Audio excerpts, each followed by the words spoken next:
Automated na ang 2010 election. Ibig bang sabihin nito, puro makina na ang gamit sa pagboto? Hindi.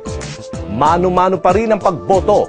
Itiman lamang ng mabuti ang bilog na kalakip ng pangalan ng kandidatong nais iboto. Paalala, isang balota lamang ang nakalaan para sa isang botante, kaya't ingatang mabuti ang inyong mga balota. Kung ganon, ay ano lamang ang automated sa 2010 election?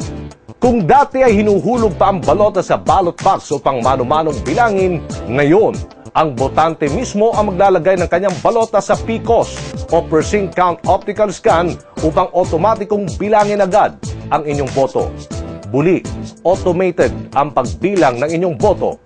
Ako po si Aljo Bendijo, nagbibigay ng impormasyong gagabay sa matalino at makabuluhang paghatol ng bayan.